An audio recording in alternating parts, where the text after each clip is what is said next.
Welcome back. In Honduras, the preliminary results of the country's presidential elections are not yet in. With about 60% of the vote counted, Juan Hernandez is in the lead. He's the candidate for the governing National Party. For more, we're joined by John Holman, who's in the capital of Tegucigalpa. John, what's the latest? Well, as you say, Mike, 60%, just over 60% of the vote is now in. Juan Hernandez from the governing National Party is leading by about 5 points at the moment. These aren't the official final results, but they do really give us a good idea of what the tendency is here. In fact, the outgoing president from the same party as him has already phoned him up to congratulate him. But there's been a lot of controversy here. The husband and campaign manager for Xiomara Castro, who's his nearest rival for the presidency, has said that there's been fraud in the vote counting process here. We've been trying to find out how much and if there's any truth in that with our sources in the Honduran Electoral Tribunal. What they've said to us is that results from each of the centres maybe could and should have been published publicly since the morning, and that hasn't happened, which may have muddied the waters here in what has otherwise been praised as quite a clear and peaceful election. But it's certainly been a turbulent post-election day that we've been following here.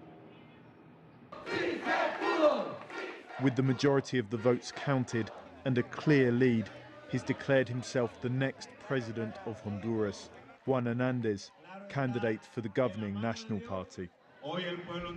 Today, the Honduran people voted to strengthen the democratic system of Honduras.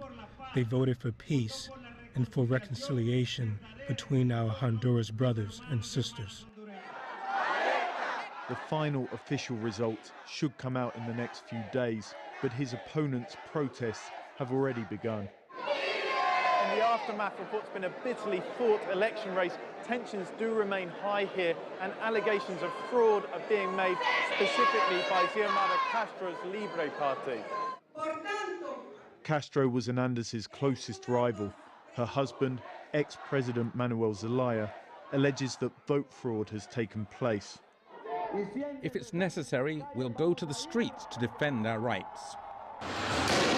Zelaya himself was forced from power in a 2009 coup, which damaged this country's already weak institutions. Now Honduras has the greatest disparity of wealth and the highest murder rate in Latin America.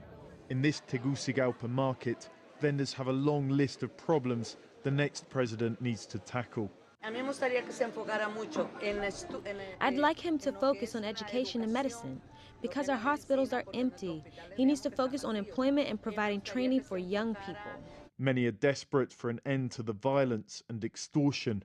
Juan Hernandez's campaign strategy of putting more soldiers on the streets and creating a controversial military police force has received support. You feel safer with the military police on the streets? Better than keeping them locked up in their barracks. But others worry about corruption. Hernandez is widely believed to have used government money in a campaign that involved large-scale giving of material gifts to the poor. Juan Hernandez was in power and he bought the election. He used his power to buy loyalty. He threw a lot of state money around. He helped the poor during the campaign, you can't deny that. But now he'll forget all this and govern for the businessmen and the rich. It's yet to be seen if this election can mean a change in course for a country in turmoil, or if it will merely exacerbate the deep divisions here. Well, it's worth noting as well that there's been a real proliferation of new parties this election. And when the dust settles and there is a new president for Honduras, that's only going to make life harder because they'll likely have less than 40% of the vote. And that's hardly a strong mandate for the next president of this country, who's going to have to confront the many problems and also trying to bring together what is a very divided nation. Mike. John Holman live for us from Honduras. Thanks so much.